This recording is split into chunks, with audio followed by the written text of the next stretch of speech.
हमने जो जोर दिया है वैसे इस पे दिया है बेसिकली, क्योंकि पश्चिम राजस्थान है तो इधर क्या है कि जातिगत भावनाएं वगैरह की कई बार शिकायतें आती रहती है।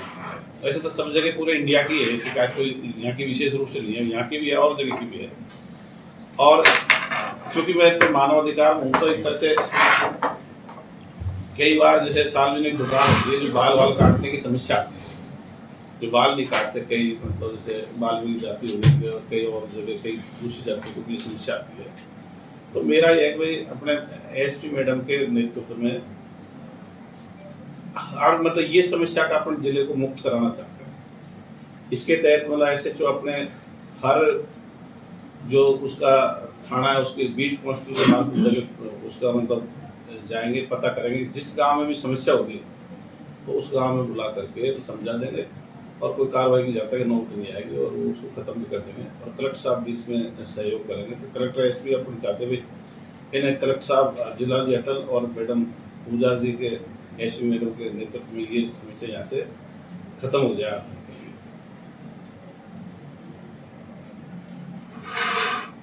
के रूप में अपने इसको चाहते हैं कि विशेष रूप से जो बाल काटने की समस्या है उसमें से मुक्त हो जाए। क्यों मेरे पास सूचनाएं आती रहती है, मेरे पास पूरे राजस्थान से आती रहती है, कई जगह और जिलों से भी आती है, कोई एक अकेला जिला ही नहीं है, तो यहाँ पर दूसरा सर आपने वार्षिक निरीक्षण की संसाधन में ये अभी मैंने एसपी मैडम से बात करी थी। एक तो यहाँ का कलेक्टर और एसपी का बहुत अच्छा तालमेल है, तो इसमें क्या कि अभी नई जमीन देने की बात आ रही है, अभी नई जमीन अलॉट करेंगे तो फिर वहाँ पर चूँकि अभी कोई बजट आएगा तो सही जगह पर लगना चाहिए। अगर यहाँ कुछ बना देंगे फिर दूसरी जगह जाएगा तो फिर उसमें डबल पैसा खर्च होगा। अगर जल्दी ये जगह छांट करके नया जैसे प्रपोजल देखो जमीन अलॉट हो जाएगी फिर सारा जो बजट आएगा वो यहीं पाएगा। और ये जो भी अभी निरीक्षण के दौरान जो बातें आई है ये पुलिस हेडक्वार्टर तक जाएंगी फिर सरकार तक जाएंगी। तो ये बात सही है कि समस्याएं कई हैं तो उनका समाधान करने के लिए पुलिस हेडक्वार्टर और सरकार भी साथ देगी और यहाँ के अधिकारी बात उठा। इसमें देखो अभी तो शायद आप लोगों को ध्यान होता, अभी कुछ दिनों बाद शायद भर्ती निकलेगी। पहले तो 9,500 की बात थी, 9,500 की भर्ती निकलेगी शायद, और सरकार के स्तर पर चला। तो एक तो भर्ती से, और दूसरी बात मैं ये मानता हूँ जो समस्या जो संख्या है वो तो है ही है, लेकिन इसमें भी क्या नेतृत्व का बहुत फर्क पड़ता है।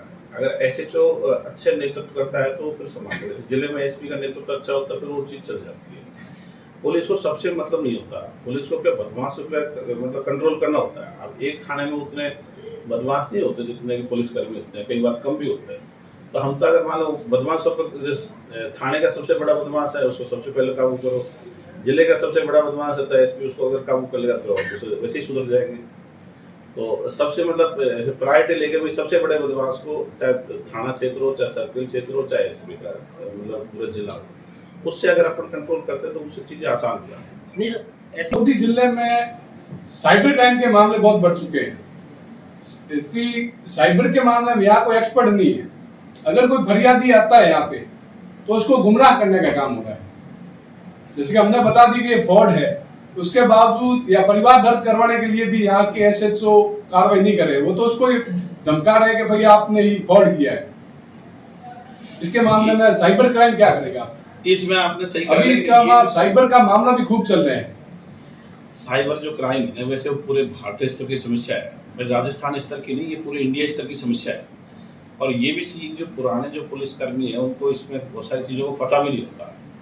कई बार जो सोशल मीडिया पे एक्टिव हैं, जो उस तरह से एक्टिव, उन कई बार प्राइवेट लड़कों को ज़्यादा पता होता है। तो यहाँ पे से अलग से मतलब इसका खोल रखा है साइबर के लिए, थाना भी स्वीकृत हुआ है। हाँ, तो अब ये धीरे धीरे व्यवस्थाएं सुधरती जाएंगी। अब देखो ये जैसे ये समस्या आई थी ना साइबर की, ये पिछले 10-5 साल से आई है। शुरू में इसको इतनी गंभीरता नहीं दी गई, जो धीरे धीरे मतलब ये एकदम ज़्यादा बढ़ गई, जो सबसे समस्या आ गई, तब फिर ये गया कि तो मामला हाथ से निकलता जा रहा है। तो अब अब जो पुलिस का जो सिलेबस होता है ना सिपाही का, उसमें भी कंप्यूटर को भी ऐड करने लगे, उसका भी सिलेबस ऐड कर दिया। पहले उसकी जरूरत नहीं थी, इनका कंप्यूटर का नॉलेज होना चाहिए, नहीं होना चाहिए। सर मेरा एक सवाल था, चूंकि आप आईजी मानवाधिकार आयोग में पदस्थापित हैं और अगर आयोग में नहीं, आईजी मानवाधिकार पुलिस हेडक्वार्टर। जी पुलिस हेडक्वार्टर, और आज तक हम देखें तो सर ज्यादातर जो मानव अधिकार और पुलिस का चोली दामन का साथ रहा है उल्लंघन के मामलों में, तो विशेष रूप से आप क्या दिशा निर्देश देंगे, क्या संदेश कर रहे हैं कि इस प्रकार की घटनाएं कम? देखो, मैंने आपको अभी बताया था कि जैसे जो बाल विगी जाति के या कईयों के बाल नहीं काटे जाते, वो बड़ा मानवाधिकार को बहुत बड़ा हनन है। उसके लिए सबसे मतलब अभी क्राइम मीटिंग में निर्देश दे दिए, एस साहब को, कलेक्टर साहब से भी बात हुई, उसमें दे दिए। तो मैंने 1 महीने के अंदर अंदर अपनी समस्या का समाधान चाहते हैं। भाई बीट कांस्टेबल या पटवारी जा करके उस हर गांव में पता कर लेगा भाई यहाँ ऐसी दुकान, सार्वजनिक बाल काटने की दुकान है कि नहीं है, और उस पर सबके बाल कट रहे कि नहीं कट रहे। अगर समस्या है तो उस पर मतलब उनका समाधान करेंगे, और पहले से अगर सही है तो कोई दिक्कत नहीं है। तो ये एक बड़ा मतलब अपन को महसूस नहीं होता, लेकिन बाल विगी जाति के लोगों के मानवाधिकारों का हनन हो रहा है, तो वो अपने सबके लिए मतलब जिम्मेदारी बनती है। अपने साथ नहीं हो रहा, लेकिन जिनके साथ हो रहा है उनकी जगह अपन को रख के देखें, और फिर अगर ये चीज़ मतलब हो तो फिर अपन देखेंगे यार ये क्या हो रहा है। तो ये मानवाधिकारों का बहुत बड़ा हनन है।